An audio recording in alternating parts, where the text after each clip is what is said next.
তৃতীয় সন্তানের মতো। ওই দুটো ছাগল দুধ খাচ্ছে, আর 3 নম্বর ছাগলটা লাফাচ্ছে, ওদের খাওয়া শেষ হয়ে গেলে আমি খাবো, ওদের খাওয়া শেষ হয়ে গেলে আমি খাবো। এটা হচ্ছে ছাগলের তৃতীয় সন্তান। আমি বলেছিলাম এই সব তৃতীয় সন্তান এরা মরবে, এদের অবস্থা খুব খারাপ হবে। তো যাই হোক, আজকে বিকেল 4টের সময় একটা বৈঠক হওয়ার কথা লন্ডনে।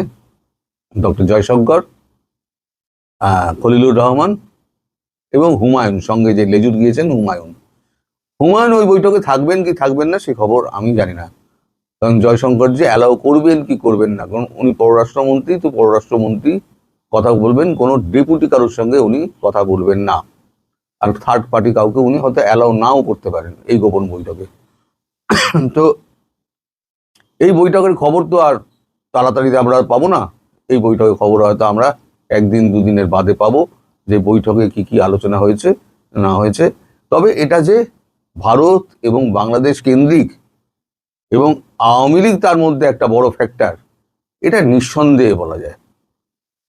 এবং 1 নম্বর 2 নম্বর পয়েন্টটিকে আমি বারবার বলে যাচ্ছি আপনাদের, 1 নম্বর আর 2 নম্বর পয়েন্ট যেটা আছে সেটা হচ্ছে শেখ হাসিনার বিরুদ্ধে সমস্ত মামলাকে তুলে নেওয়া আইসিডি ট্রাইব্যুনাল থেকে, আর দ্বিতীয় হচ্ছে তাকে রাজনৈতিক কর্মকাণ্ডের পরিবেশ সৃষ্টিকরণ, অনুকূল পরিবেশ সৃষ্টি করে রাখা, যাতে ভারত খুব তাড়াতাড়ি, ভারত চেষ্টা করছে মার্চ এপ্রিলের মধ্যে তাকে ঢোকানোর।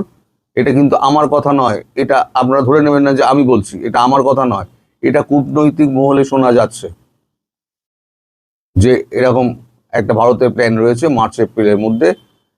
মার্চে হয়তো হবে না, এপ্রিলে যদি মার্চে যদি পার্লামেন্ট না বসে, এপ্রিলে যদি বসে, এপ্রিলে পার্লামেন্টের পরে হয়তো একটা সিদ্ধান্ত হবে, তখন মামলাটা আমরা তুলতে সময় লাগবে। সেরকম কিছু হলে হয়তো তারপরে শেখ হাসিনাকে বাংলাদেশে ফেরত পাঠিয়ে দেওয়া হবে, তাকে সম্পূর্ণ সুরক্ষা দিয়ে, এবং সুরক্ষার গ্যারান্টি তারেক রহমানকেও দিতে হবে। তারেক রহমান এখন সেই গ্যারান্টিটা খাতায় কলমে উনি মেনে নিয়েছেন, উনি কিন্তু দস্তাবেজে সই করেছেন। এখন দস্তাবেজে সই করার পর এখন উনি পিছিয়ে তো আসতে পারবেন না। আর এখন যা পৃথিবীর যা অবস্থা ঠিক এই মুহূর্তে, তাতে ভারতের মুখাপেক্ষী হওয়া ছাড়া বাংলাদেশে আর কোনো পথ নেই। সবাইকে ভারতমুখী হতে হবে। আমি বলেছি না, এখানে ক্ষমতায় বিএনপি আসুক, জামাত আসুক, আওয়ামী লীগ আসুক, জাতীয় পার্টি আসুক, 14, 15, 16 দল, 32 দল, যেই আসুক না কেন ক্ষমতায়, যারা ক্ষমতা দখল করবে, যতই ভারত বিদ্রোহী কথাবার্তা বলুক না কেন, তাদের কিন্তু ওই ভারতের কাছেই আসতে হবে। এখন মধ্যিখানে গোল বেঁধেছে যেটা, সেটা হচ্ছে এই ট্রাম্পের সঙ্গে এখন ইউনূসের চুক্তি। এখন সেখানে যদি ভারত নাক গলায়, ভারত পরিষ্কার একেবারে বলে দেবে একটা অবৈধ সরকার, সেই সরকারের একটা অবৈধ লোক যিনি জোর করে ক্ষমতায় বসেছিলেন, এবং সেটা সিআইএ বসানো লোক, তাকে দিয়ে জোর করিয়ে করে নেওয়া কোনো চুক্তি কখনো ভ্যালিড হতে পারে না।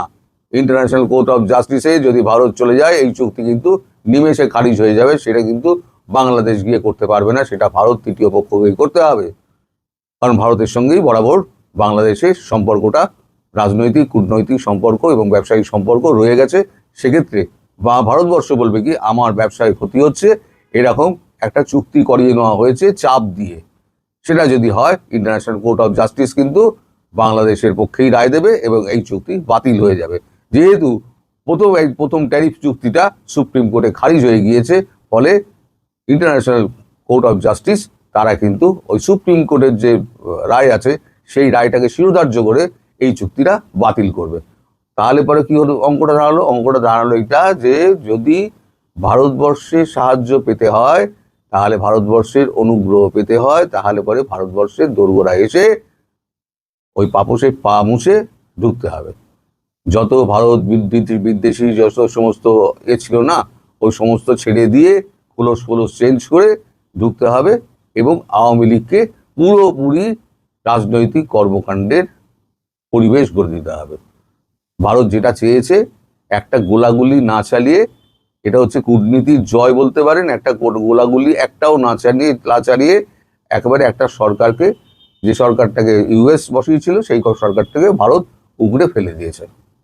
তারেক রহমানের সঙ্গে গোপন ডিল হয়েছিল, এবং কূটনৈতিক সূত্রে জানা যায়, মানে শোনা যায়, এটা আমি দাবি করছি না, আমি জানি কূটনৈতিক সূত্রে এটা শোনা যায় যে এই খলিলুর রহমানকে নিয়ে এত যে জল ঘোলা হচ্ছে, খলিলুর রহমান কি করে বিএনপিতে পররাষ্ট্রমন্ত্রী হলেন। আসলে খলিলুর রহমান তিনি আমাদের অজিত দোভালের খুব প্রিয় পাত্র, খুবই প্রিয় পাত্র, এবং অজিত দোভাল এটা খোলা কণ্ঠে কিন্তু বলে থাকেন। এই কথাটা বিএনপির কোনোভাবে বিএনপির কাছে গিয়েছে নিশ্চিতভাবে, কারণ এই খেলার মধ্যে কিন্তু মানে খলিলুর রহমানের এই যে ওইখানে আপনার ভারতের সঙ্গে এই আমেরিকার সঙ্গে চুক্তি, ভারতের সঙ্গে সখ্যতা, সার্জিও গোরের সঙ্গে বৈঠক, তারপর পল কাপুরের সঙ্গে বৈঠক, যত যোগাযোগ সব কিন্তু ওই হচ্ছে খলিলুর রহমান।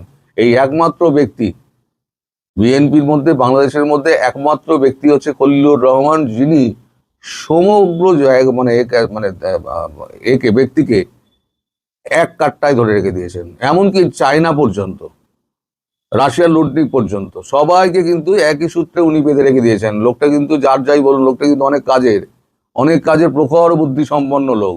ফলে এই লোককে যদি আপনারা পররাষ্ট্র মন্ত্রী করে রেখে দিয়েছেন, এই লোকটা কিন্তু কাজের লোক। আপনারা যতই নিন্দুকেরা নিন্দা করুন না কেন, উনি কিন্তু বাংলাদেশের জন্য কাজ করবেন। এবার 7ই মার্চ একটা ভিন্ন ধরনের হলো। 2026-এর 2025-এর 7ই মার্চ আমরা দেখেছি চারদিকে শুনশান। এবারে কিন্তু মাইক টাইক দু চারটে বেজেছে, তারপরে 3-4টে অ্যারেস্ট হয়েছে, আবার রাত্রিবেলা থেকে জামিন দেওয়া হয়ে গেছে। সেটা হচ্ছে লোক দেখানো। এখন যেটুকু হচ্ছে না, আপনারা দেখছেন যে এখানে ধরা হচ্ছে, ওখানে ধরা হচ্ছে, সেটা হচ্ছে একটা ব্যালেন্সের খেলা। ওই ট্রাপিজের খেলা হয় না, এখন তারেক রহমান ট্রাপিজের ওপরে, দড়ির ওপরে হাঁটছেন। তিনি যদি এখন চূড়ান্ত ভারত বিরোধিতা করেন, তাহলে ভারত হাত ছেড়ে বেরিয়ে যাবে। আবার যদি ভারতের গুণগান গান, তাহলে দেশের পাবলিক ওনাকে ছাড় দেবে। তাহলে কি করতে হবে, ওনাকে একটা ব্যালেন্স করে চলতে হবে, যে দেশের লোককে দেখাতে হবে যে আমি আওয়ামী লীগের বিরুদ্ধে কাজ করছি এবং দেশের স্বার্থ, ভারত বিরোধী কাজকর্ম করছি, যতক্ষণ না পর্যন্ত বাংলাদেশের এই জনগণ বুঝতে পারবে, যে আদৌ বুঝতে পারবে কিনা সে ব্যাপারে আমার সন্দেহ আছে, আদৌ বুঝতে পারবে কিনা। কারণ বুদ্ধি তো সব হাঁটুর গোড়ায়, বুদ্ধি তো নাই, পড়াশোনা না করলে বুদ্ধি আসবেই করে। তো যাই হোক, এখন যতদিন না পর্যন্ত এরা বুঝতে পারছে, ততদিন পর্যন্ত তারেক রহমানকে এইভাবেই চলতে হবে। আর খলিলুরকে যে পছন্দ করেন আমাদের অজিত দোভাল, সেটা কিন্তু কোনোভাবে বিএনপির কানে গেছিল। তার জন্যই বিএনপি অজিত দোভালের কথাটা মাথায় রেখেই ভারতবর্ষের সঙ্গে সম্পর্ক ঠিক রাখতে হবে, রেখেই এই জিনিসটি করেছেন। এছাড়া আপনাদের তো শেখ হাসিনা, তিনি তো অডিও যে বার্তা দিয়েছেন চাঙ্গা করার জন্য দেশের মানুষকে, তার আওয়ামী লীগের সমর্থক এবং দেশবাসীকে, এবং তিনি বলেছেন আমি খুব শীঘ্রই ফিরব, খুব প্রত্যয়ের সঙ্গে বলেছেন আমি খুব শীঘ্রই ফিরব।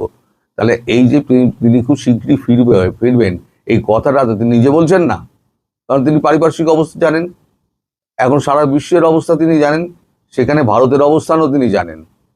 এখন ভারত একটা এমন অবস্থানে তৈরি বসে আছে, ভারতের হাতে সব চাবিকাঠি, সব দেশের চাবিকাঠি কিন্তু ভারতের হাতে। সে কিন্তু চীনের বলুন, আমেরিকার বলুন, ইসরায়েলের বলুন, ইরানের বলুন, সব চাবিকাঠি কিন্তু ভারতের কাছে। ভারত চুপচাপ বসে বসে এখন খেলা দেখছে, একটা কথা কিন্তু ভারত বলছে না। ফলে তিনি যেটা বলছেন সেটা সরকারের সঙ্গে আলোচনা করেই বলছেন এবং সরকারের সম্মতি নিয়েই বলছেন। তিনি পুরো ব্যাপারটা জানেন বলেই তিনি বলছেন। ফলে খুব শীঘ্রই শেখ হাসিনা হয়তো দেশে ফিরবেন, কিন্তু তারিখ আমি বলতে পারবো না। সেই ব্যাপারটা আমি যখন জানতে পারবো তখন নিশ্চিতভাবে বলবো। একবার বোকা বনেছি 27শে মার্চ বলে, আর দ্বিতীয়বার বোকা বনবো না। একবার বোকা বনেছি, সেটা কিন্তু আমাদের প্রধানমন্ত্রীও বোকা বলেছিলেন ট্রাম্পের কারণে, আর প্রধানমন্ত্রীকে বিশ্বাস করে, আমার ভারতবর্ষকে বিশ্বাস করে আমিও বলে ফেলেছি, আমিও বোকা বনে গেছি, আপনাদের কাছে আমি বিশ্বাসঘাতক হয়ে গেছি।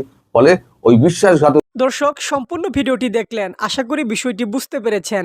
এই নিয়ে আপনার গুরুত্বপূর্ণ মন্তব্যটি অবশ্যই কমেন্ট বক্সে জানিয়ে দিবেন। ধন্যবাদ।